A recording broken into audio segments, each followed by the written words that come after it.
धनुरास. धनुरास ही 12 राशींपैकी 9वी रास आहे. या राशीची आकृती धनुर्धारीची आहे. या राशीचा स्वामी गुरु असून वार गुरुवार आणि अंक हे 3 आहे. धनुराशी ही पुरुष जातीची असून कांचन वर्णाची आहे. द्विस्वभावी आहे. क्रूर संज्ञक, पित्त प्रकृतीची आणि दिनबली आहे. पूर्व दिशेची स्वामिनी असून दृढ शरीर आणि अग्नितत्वाची आहे. वर्णाने क्षत्रिय आहे. सोबतच अर्धजल राशी आहे. हिचा नैसर्गिक स्वभाव अधिकारप्रिय असून करुणामय आणि मर्यादेची इच्छुक आहे. यामुळे पायांचे सांधे त्याचप्रमाणे जंगांचा विचार केला जातो. तर ही पाहिली आपण एक थोडक्यात माहिती किंवा स्वभाव धनुराशीबद्दल. आता येणारा जानेवारी महिना आपल्या राशीला कसा जाणार आहे ते आपण आता बघूयात. हा महिना आपल्या राशीला अत्यंत शुभ फळे देणारा असा जाणार आहे. तुम्हाला भरपूर लाभही मिळतील. वैवाहिक जीवनामध्ये आनंद द्विगुणित होईल आणि घरामध्ये प्रियजनांचे काही सुवार्ता कळतील. त्यामुळे घरात सगळीकडे आनंदी वातावरण पसरेल. आपल्या जोडीदाराशी आपुलकी वाढेल.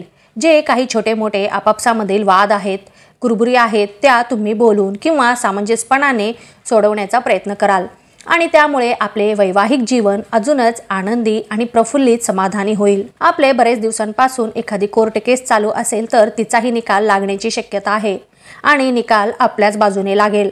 त्यामुळे तुम्हाला थोडा तरी मानसिक समाधान मिळण्याची शक्यता आहे. तुमची चिंता थोडी प्रमाणात का होईना पण कमी होईल. आपले अगदी जवळचे मित्रमंडळी किंवा नातेवाईक आपले मन दुखवतील, पण अजाणतेपणी हे सर्व काही घडेल. त्यामुळे तुम्ही इथे थोडंसं संयमाने घ्या.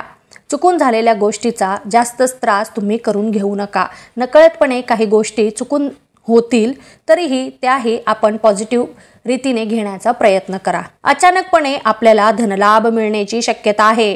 त्यामुळे जर तुम्ही लॉटरी काढायच्या विचारात असाल तर नक्कीच काढून टाका. बघा, आपलं एक लक आजमावून बघण्याचा प्रयत्न करा. किंवा जर तुम्ही कुठे पैसे गुंतवण्याच्या विचारात असाल तर तेथेही तुम्ही पैसे गुंतवू शकता.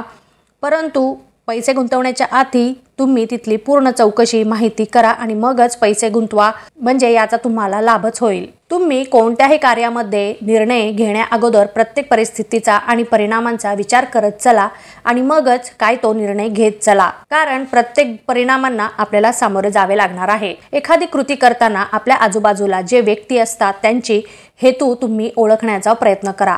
किंवा कोणी आपल्याला जर मदत करत असेल तर त्यामागचा हेतू अगोदर स्पष्ट करा आणि मगच ठरवा की तुम्हाला त्यांची मदत घ्यायची आहे का नाही ते. आपण सामाजिक किंवा इतर कार्यामध्ये सहभागी होतच असतात.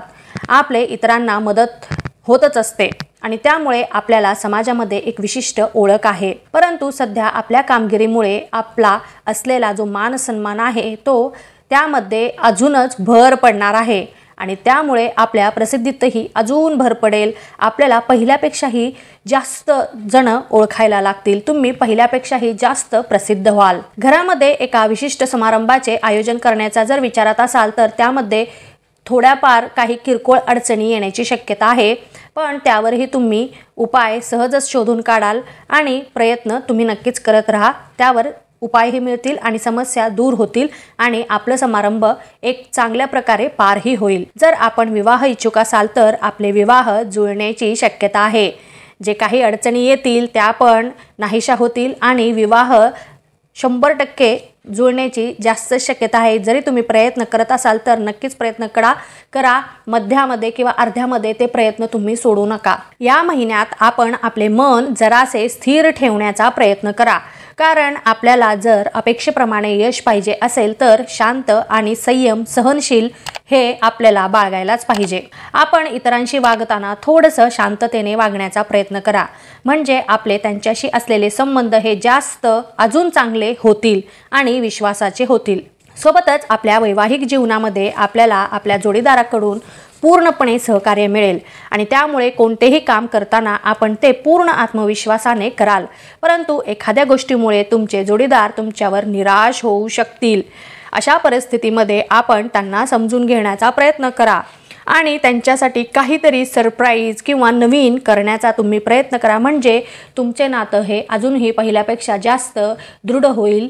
बघा, प्रयत्न करा. काही कौटुंबिक समस्या अचानकपणे उद्भवतील. सोबत घरामध्ये एखाद्या गोष्टीला धरून गैरसमज निर्माण होतील। त्यातून आपापसांमधील प्रेम आपुलकी कमी होण्याची शक्यता आहे। नात्यामध्ये एक प्रकारचा ताण येण्याची पण शक्यता आहे। सोबतच घरामधील वरिष्ठांमध्ये काही गोष्टींमुळे किंवा एखाद्या मतावरून छोट्या मोठ्या तक्रारी उद्भवतील। त्यामुळे आपल्या नात्यामध्ये अचानकपणे काही समस्या उत्पन्न होऊ शकतात। प्रेम आणि वैवाहिक जीवनासाठी हा महिना असा काही खास परिणाम देणारा नाहीये। जर तुम्ही रिलेशनशिपमध्ये असाल तर थोडीशी अशांती तुमच्यामध्ये निर्माण होईल।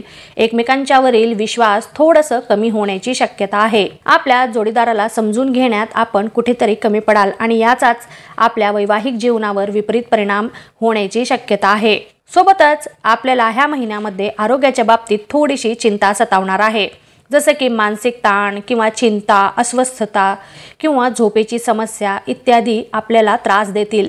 तरी आपण थोडेसे सावधच राहा। जर कुठे लांबचा प्रवास तुम्ही करणार असाल तर सध्या तरी तो टाळलेलाच बरा आहे, कारण आपल्याला आरोग्याबाबत तक्रारी त्रास देण्याची शक्यता आहे आणि सोबतच आपलं आरोग्य कधीही कुठेही बिघडू शकेल। त्यामुळे थोडंसं सावधच राहा आणि दूरवरचे प्रवास शक्यतो सध्या तरी टाळा आणि आपल्या आरोग्याची प्रथम तुम्ही काळजी घ्या। व्यावसायिक वर्गाला बऱ्याच दिवसांपासून बाकी असलेले आपलं देणं वापस मिळेल आणि याचा तुमच्या व्यवसायाला भरपूर फायदाच होईल।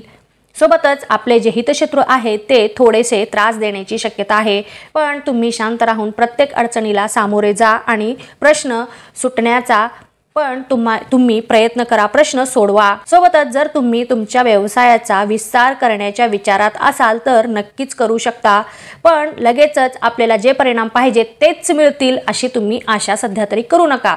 प्रयत्न करा, यश हळूहळू मिळेलच, प्रसिद्धीही हळूहळू मिळेलच। फक्त जे तुम्हाला प्रयत्न करायचे आहेत ते प्रयत्न तुम्ही चालूच ठेवा। नोकरी करणाऱ्यांना थोडीशी चिंता सतावेल।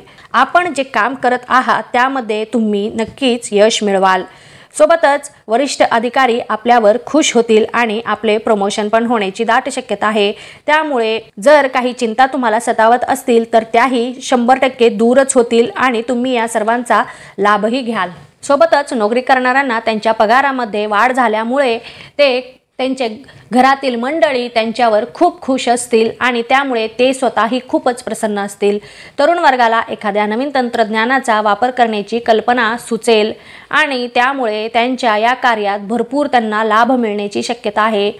सोबतच आपली आर्थिक प्रगती ही जोरात होण्याची पण संभावना आहे। तुम्ही नवीन तंत्रज्ञानाचा वापर करून काहीतरी नवीन कराल आणि त्यामुळे अचानकपणे तुमची प्रसिद्धीही होऊ शकते। या नवीन वेगळं अशा कार्यामध्ये आपण जास्तीत जास्त पैसाही कमावू शकाल। तरी जर मिळाली संधी तर नक्कीच तुम्ही त्याचा फायदा घ्या। महिलांना अति उत्साहाचा काळ आहे। भरपूर आनंद लुटा, मैत्रिणींसोबत वेळ घालवण्यास मिळेल आणि त्यामुळे तुमचं मन अजूनच प्रसन्न राहील। जर तुम्ही एखादा छोटासा घरगुती व्यवसाय सुरू करण्याच्या विचारात असाल किंवा वेगळं काहीतरी नवीन करण्याच्या विचारात असाल तर अजिबातच वेळ वाया घालवू नका। लगेचच कामाला लागा, मेहनत करा, यश नक्कीच तुम्हाला मिळेल। स्वतःची वेगळी अशी तुम्ही एक ओळख निर्माण करा। नक्कीच तुम्ही प्रयत्न केलात, कष्ट केला तर त्याचं फळ हे तुम्हाला चांगलंच मिळेल। सुरुवात तरी करा। विद्यार्थी वर्गाला मात्र हा जास्त परिश्रमाचा काळ आहे। खूप मेहनत, अभ्यास तुम्हाला करावा लागणार आहे, मग कुठे तुम्हाला यश मिळण्याची शक्यता आहे। आपण एकाग्रतेवर जास्त तुम्ही मेहनत करा। मन इकडं तिकडं भटकू देऊ नका। जे आपलं ध्येय आहे ते तुम्ही लक्षात ठेवून त्याप्रमाणे तुम्ही वाटचाल करा। स्पर्धा परीक्षा देणाऱ्यांना मात्र थोडा चिंतेचा काळ राहील। आपली एकाग्रता खंड पडेल, मग त्यावर तुम्ही भर द्यायला हवे आणि पुन्हा तुम्ही अभ्यासाला लागायला हवे। जे तुमचं टार्गेट आहे ते तुम्ही बरोबर जे वेळ ठरवली आहे त्याप्रमाणे पूर्ण करण्याचा तुम्ही नक्कीच प्रयत्न कराल आणि तुम्हाला यशही मिळण्याची शक्यता आहे। जी परीक्षा तुम्ही देण्याच्या विचारात असाल त्याच्यामध्ये यश मिळेल, परंतु प्रयत्न हे तुम्हालाच करावे लागणार आहेत। ज्येष्ठ व्यक्तिवर्गाला थोडासा अशक्तपणा जाणवेल, तरीही कोणतेही नित्याचे काम करताना आपल्या आहाराकडे काळजीपूर्वक तुम्ही लक्ष द्या। आरोग्यविषयक तक्रारी तुम्हाला सतावतील, त्यामुळे स्वतःची तुम्ही आधी काळजी घ्या। आपला नेहमीचा जो व्यायाम आहे, जो आहार आहे ते तुम्ही वेळेवर आधी घेत चला। एकंदरीतच पाहता हा महिना काही जास्तीत जास्त चांगले फळे आणि काही प्रमाणामध्ये अशुभ फळे देण्याचा असा जाणार आहे। तरीही प्रत्येक गोष्टीचा लाभ घेण्याचा प्रयत्न करा। जरी संकटे आले तरी सामना करा आणि चांगल्या गोष्टी आल्या, लाभ मिळाले तर तुम्ही त्याचा पुरेपूर फायदा घ्या। नवीन वर्ष सुरू झालेलेच आहे आणि वर्षातला सगळ्यात पहिला सण आलेला आहे आणि तो म्हणजे मकर संक्रांती। हा सण तर खूपच आनंदाने, गोडव्याने, प्रसन्नतेने असा भरलेला असतो. तरी ही संक्रांती तुम्हा सगळ्यांना तुमच्या जीवनामध्ये भरभरून गोडवा निर्माण करणारे जाओ, हीच ईश्वरचरणी मी प्रार्थना करत आहे.